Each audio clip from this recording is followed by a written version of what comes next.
Halo, assalamualaikum teman aslam. Jumpa lagi bersama saya Adim dan masih tetap membahas seputar gangguan asam lambung, godaan sensitif psikomatis. Oke, teman-teman, seperti biasa nih teman-temannya sore. Jadi hari ini yang bertanya di kolom komentar di inbox ya di WA, mohon maaf teman-temannya belum bisa saya respon ya teman-teman. Biasa teman-temannya lagi banyak ini kesibukan teman-teman ya. Oke, saya mau jawab pertanyaan yang ada di kolom komentar. Ini mungkin video-video yang lebih dulu ya, teman-teman ya. Video-video yang kemarin-kemarin, bukan video yang terbaru, teman-teman ya. Karena kalau misalkan video terbaru itu sebenarnya eh, agak apa ya? Terlalu banyak ya, teman-teman ya. Ini kasihan karena kalau misalkan di video yang terbaru sebenarnya pertanyaannya itu sudah saya buatkan, teman-teman ya. Tetapi ini video yang terlebih dahulu ya, teman-teman. Apa videonya yang belum saya buatkan gitu, teman-teman ya. Teman-teman itu yang bertanya di video terbaru itu sebenarnya video-videonya sudah ada ya teman-temannya di ya kalian tinggal cek aja teman-temannya di profil saya, terus kalian sesuaikan saja dengan apa yang kalian rasakan, sensasi apa yang kalian rasakan dan gimana cara menanganinya gitu teman-temannya. Intinya cari tahu dulu penyebabnya apa ya, penyebabnya apa. Lalu kalau misalkan kalian sudah bisa memahami penyebabnya apa, kalian akan bisa tahu gimana cara menanganinya gitu teman-teman ya. Karena untuk gangguan asam lambung gede aktivatif smart itu hanya butuh pengertian ataupun pemahaman gitu teman-teman ya. Kalau misalkan kalian mengerti, kaliannya paham, kalian akan lebih mudah menangani sensasi-sensasi dari gangguan asam lambung gede aktivatif smart begitu teman-teman ya. Oke, lanjut. Nah, buat teman-teman juga ya, sebelum lanjut nih ke videonya, buat kalian yang mau bertanya tentang seputaran gangguan asam lambung dan sensitif, alangkah lebih baiknya kalian simak dulu video-video saya terlebih dahulu ya teman-teman ya, agar lebih paham, agar lebih mengerti gitu teman-teman ya.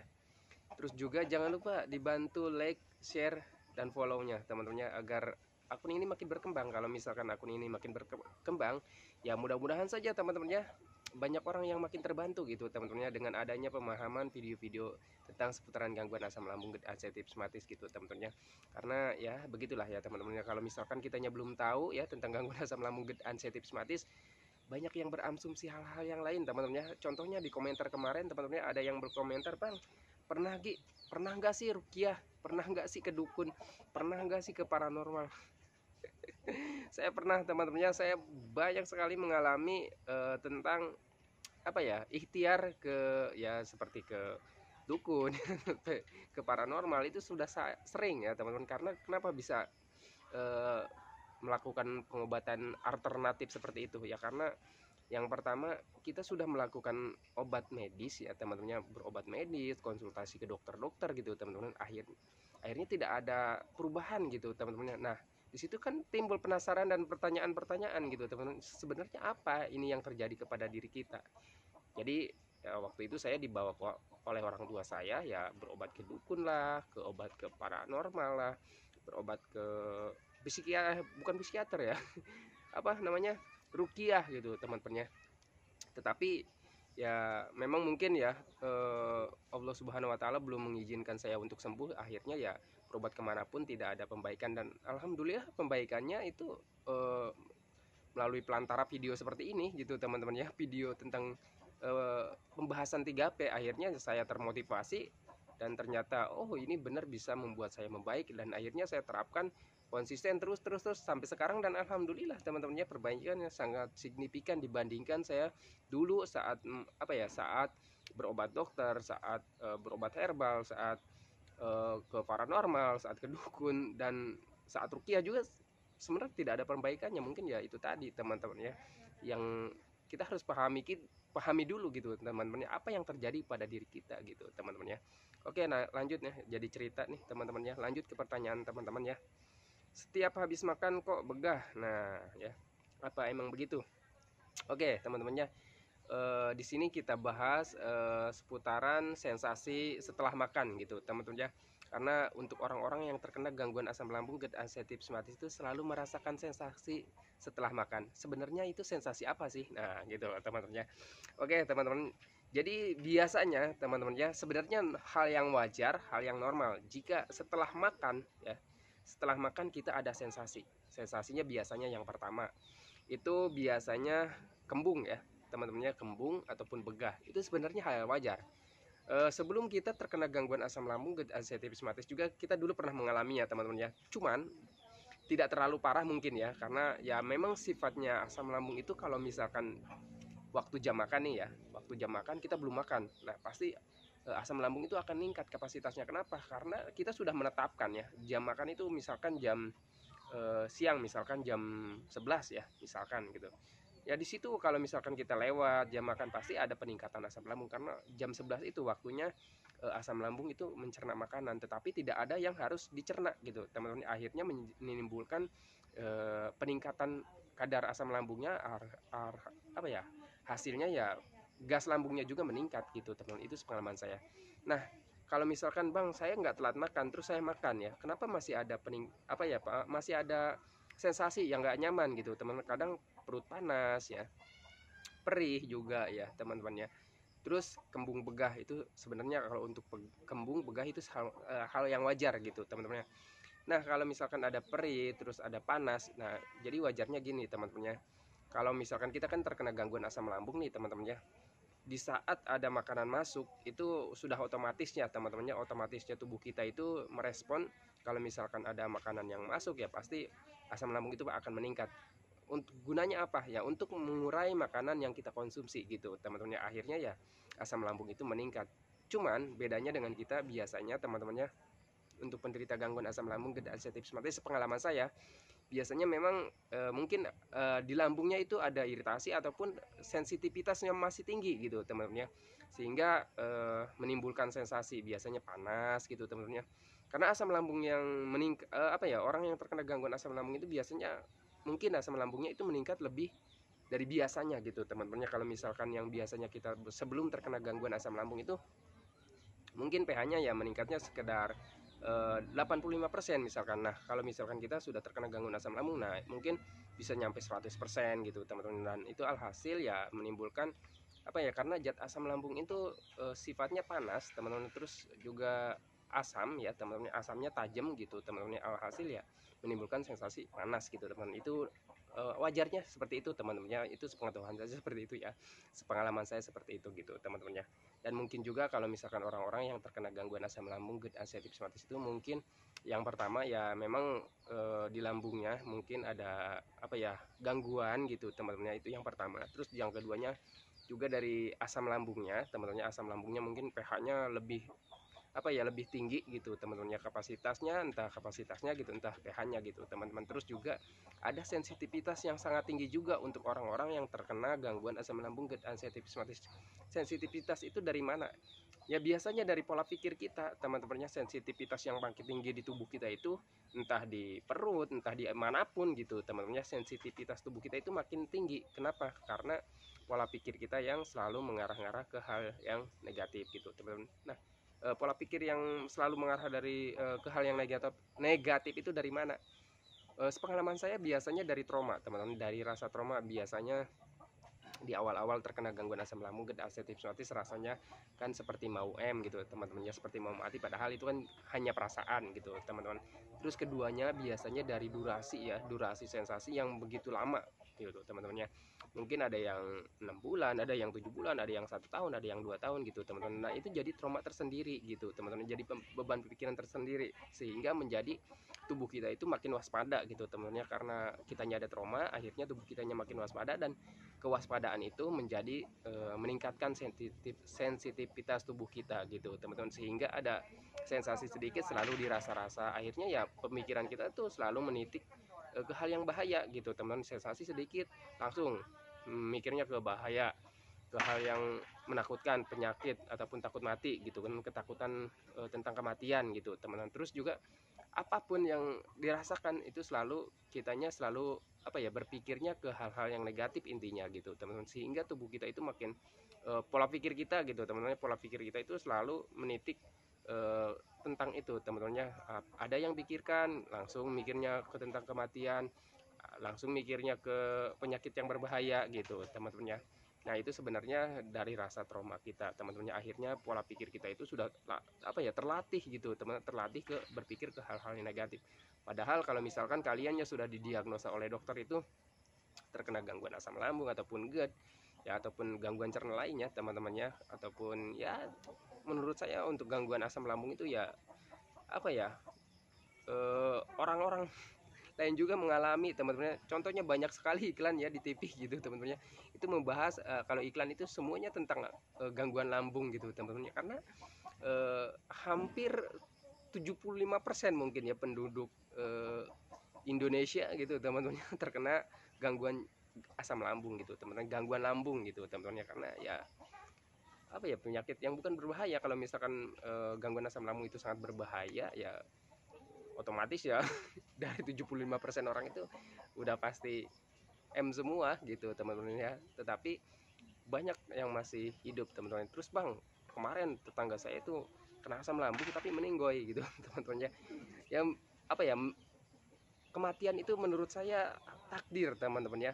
Apapun ya sakitnya, apapun berapapun umurnya gitu teman-temannya, nggak harus tua, nggak harus muda gitu teman-temannya. Kalau misalkan itu sudah takdir ya apa mau dikata gitu teman-temannya. Jadi intinya jangan terlalu berpikir ke hal negatif lah teman-temannya, enjoy aja teman-temannya. Karena untuk gangguan asam lambung gestatif rheumatis itu, untuk gangguan asam lambungnya, sistem cernanya teman-temannya, itu gangguan asam lambung sebenarnya dari 99% orang-orang yang terkena gangguan asam lambung itu dipengaruhi oleh pola pikirnya teman-teman ya.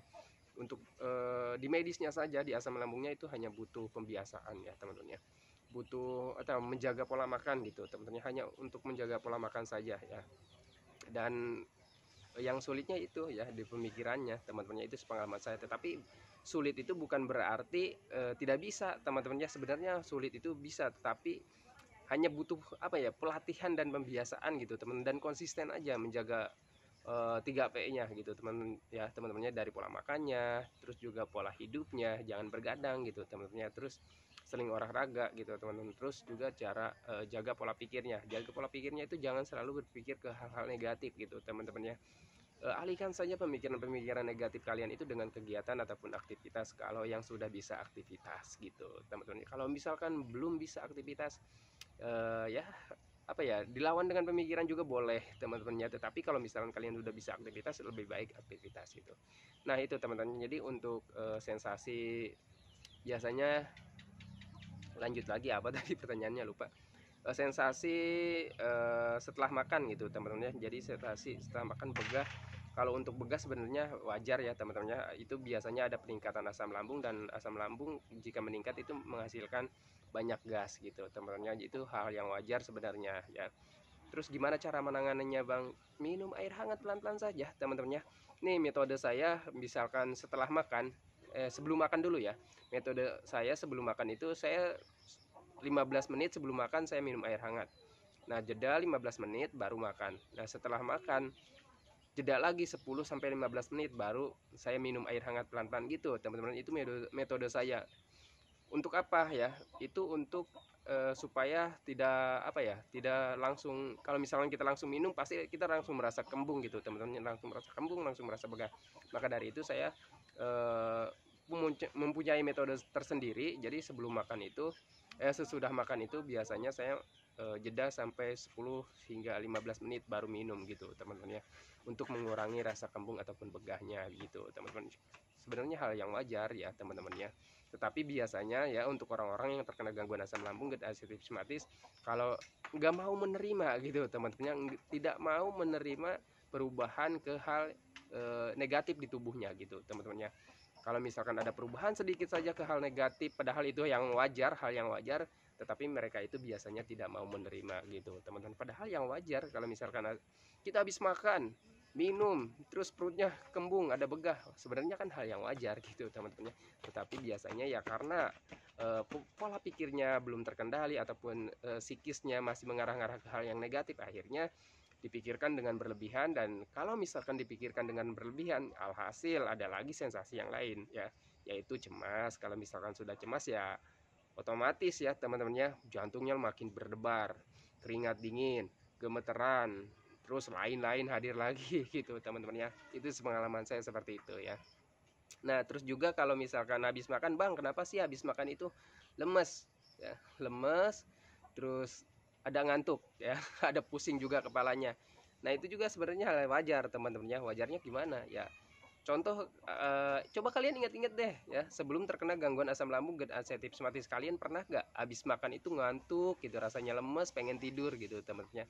Itu wajar teman-teman. Yang pertama penyebabnya adalah bukan penyebab sih sebenarnya teman-teman ya, tetapi normalnya, wajarnya gitu teman-teman ya.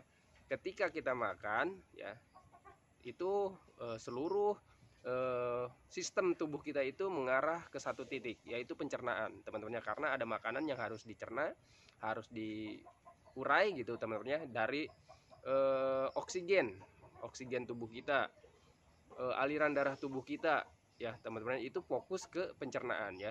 Jadi fokus semua ke pencernaan gitu teman-teman. Kalau misalkan kalian mau mengangkat berat, misalkan gitu teman-teman, kalian mau mengangkat beban, tenaga kalian pasti difokuskan ke tangan misalkan ya, untuk mengangkat beban gitu teman-teman. Nah, kalau misalkan ada makanan yang dikonsumsi, itu juga sama teman-teman. Jadi seluruh tenaganya ataupun udah otomatis sistem tubuh kita gitu, kayak gitu teman-teman ya, langsung mengarah ke pencernaan gitu teman-teman. Mulai dari aliran darah, aliran oksigen, itu fokus ke pencernaan gitu teman-teman ya. Akhirnya ya pasti kita agak lemes gitu teman-teman, itu wajarnya. Terus juga ada biasanya peningkatan gula darah ya. Biasanya habis makan itu coba kalian cek ke, nggak harus dicek sih sebenarnya, kalian konsultasi ke dokter ataupun ke bidan ataupun ke eh, apoteker gitu teman-teman. Biasanya kalau misalkan mau cek gula darah bisa di apotek teman-teman, biasanya ada yang menyediakan. Nah, habis makan kalian cek gula darah kalian, pasti tinggi teman-teman ya. Biasanya gula darah itu naik ketika kita habis makan gitu teman-teman ya. Memang sistem tubuh kita memang seperti itu. Nah, wajar kalau misalkan kita ngantuk teman-teman ya, karena oksigen kita biasanya rendah gitu teman-teman. Itu apa ya, fokusnya ke pencernaan gitu teman-teman. Itu pengalaman saya sih seperti itu teman-teman ya, perlu digarisbawahi teman-teman ya. Saya itu bukan dokter ya teman-teman, tapi itu saya belajar dari pengalaman pribadi aja, dan selalu flashback ke sebelum saya terkena gangguan asam lambung GERD hipersematis. Saya juga mengalami seperti itu, dan orang-orang terdekat saya juga seperti itu, habis makan ngantuk ya, karena itu ya normalnya ataupun wajarnya seperti itu. Maka dari itu teman-temannya, kalau misalkan kalian eh, harus menggunakan pola hidup sehat itu seperti itu. Jadi habis makan jangan langsung tidur. Biasanya awas lo kena diabetes katanya gitu kan. Nah, maka dari itu ya, kalau misalkan habis makan itu jangan langsung tidur. Kalau misalkan kita tuh habis makan itu harus mempunyai jeda ya. Kita harus dijaga pola hidupnya, mempunyai jeda. Yang pertama jeda, habis makan itu jeda 2 sampai 3 jam boleh, baru kita tidur gitu teman-teman ya. Itu agar gula darah kita itu stabil. Tetapi untuk orang-orang yang terkena gangguan asam lambung GERD hipersematis, bukan fokusnya bukan ke situ ya. Fokusnya bukan ke gula darah. Sebenarnya untuk orang-orang yang terkena gangguan asam lambung GERD hipersematis, jika tidak mempunyai riwayat gula darah ataupun diabetes, sebenarnya apa ya, kayaknya tidak akan terkena gula darah. Kenapa bang bisa begitu? Karena biasanya ya teman-teman, orang yang terkena gangguan asam lambung dan hipersematis itu jangan dihiraukan untuk takut kena gula darah ya teman-teman ya. Karena apa ya, pencernaannya itu sedang terganggu teman-teman ya. Orang yang bisa terkena gula darah itu biasanya badannya baik-baik saja ya teman-teman, tidak terkena gangguan asam lambung. Nah, lalu setelah makan energinya itu nggak dimanfaatkan ya teman-teman. Energi kan gula apa ya, makan apa ya, gula darah itu kan energi teman-teman ya. Gula darah itu energi. Kalau misalkan energi setelah makan, energinya nggak dimanfaatkan, terus cuma dibuat tiduran gitu teman-teman. Nah, itu biasanya orang yang riskan ataupun rentan terkena gula darah ataupun diabetes gitu teman-teman ya. Jadi membahas diabetes nih teman. Tapi untuk orang-orang yang terkena gangguan asam lambung GERD hipersematis itu, kalau misalkan kalian itu dia diagnosanya GERD asam lambung, terus menggunakan metode setelah makan jeda 2 sampai 3 jam boleh tidur, itu bukan untuk diabetesnya teman-teman, bukan untuk menangani gula darah, tetapi agar pencernaan kalian itu selesai dulu, mengurai makanan yang kita konsumsi, baru kita boleh tiduran gitu teman-teman ya, agar asam lambungnya itu tidak naik ke bagian dada. Itu ya teman-teman ya. Jadi penanganannya seperti itu gitu teman-teman. Dan buat teman-teman kalau misalkan yang mengalami habis makan begah ya teman-teman ya, itu jangan dihiraukan ya teman-teman ya. Tangani saja dengan sering minum air hangat pelan-pelan ya. Tetapi bang, saya habis makan nih ya, terus mengalami begah. Jeda teman-temannya, kalau bisa dijeda setelah makan itu 15 sampai 10 atau 15 menit gitu teman-teman, baru minum air hangat pelan-pelan ya. Kalau misalkan untuk mengurangi begah atau kembungnya itu, metode saya seperti itu teman-teman ya. Jadi kalau misalkan ada perih juga wajar ya, itu peningkatan asam lambung, itu sudah sistem tubuh kita memang seperti itu teman-teman ya. Oke, itu ya teman-temannya, ini udah sore banget. Jadi untuk sensasi sehabis makan seperti ada begah ya, perut panas, itu jangan kalian hiraukan ya teman-teman ya. Itu hal yang wajar ya untuk penderita gangguan asam lambung epistatis gitu teman-teman, bukan hal yang bahaya sih teman-teman. Tangani saja dengan sering minum air hangat pelan-pelan, nggak apa-apa teman-teman. Biasanya 2 jam juga reda teman-teman ya, 1 atau 2 jam gitu teman-teman. Pengalaman saya seperti itu. Nanti kalau misalkan lambung kalian itu sudah makin kuat, sudah makin kuat, nanti juga akan hilang sensasi seperti itu teman-temannya. Dan kalau misalkan ada lemesnya, wajar juga menurut saya teman-temannya. Mana bang? Ada lemasnya juga nggak apa-apa ya teman-temannya, karena itu wajar ya teman-teman. Kalau misalkan kita setelah makan itu biasanya ada peningkatan apa ya, bukan peningkatan teman-teman ya, peningkatan gula darah teman-temannya, itu yang pertama. Terus juga biasanya sistem cerna kita itu fokus ke pencernaan gitu teman-teman. Jadi sistem tubuh kita itu fokus ke pencernaan, jadinya apa ya, ada lemes gitu teman-teman. Jadi wajar teman-temannya, aliran darah fokus ke pencernaan, aliran oksigen fokus ke pencernaan, jadinya hal yang wajar gitu teman-teman. Kalau misalkan kalian habis makan mengalami lemes, terus ngantuk, pusing gitu teman-temannya, itu ya hal yang sangat wajar gitu teman-temannya. Oke teman-temannya, seperti itu ya teman-temannya. Saya akhiri teman-temannya. Semoga saja ini menjadi apa ya, hal yang menjadi pengetahuan gitu teman-temannya, karena orang-orang yang terkena gangguan asam lambung dan epistatis seperti itu selalu berandai-andai ya teman-temannya, takutnya takut ini, takutnya takut itu gitu teman-teman, padahal bukan teman-teman, itu hal yang wajar ya. Jangan kalian itu berpikir ke hal-hal yang lain gitu teman-teman ya. Oke teman-temannya, jadi seperti itu saja sensasi setelah makan gitu teman-temannya, sensasi setelah makan itu pengalaman saya seperti itu teman-temannya, pengalaman saya seperti itu, pengetahuan saya juga seperti itu. Tangani saja ya teman-teman, jangan, intinya kalau misalkan kitanya sudah paham, kitanya sudah mengerti, kita akan mudah menanganinya teman-teman ya. Oke teman-teman ya, saya akhiri videonya teman-teman. Assalamualaikum warahmatullahi wabarakatuh.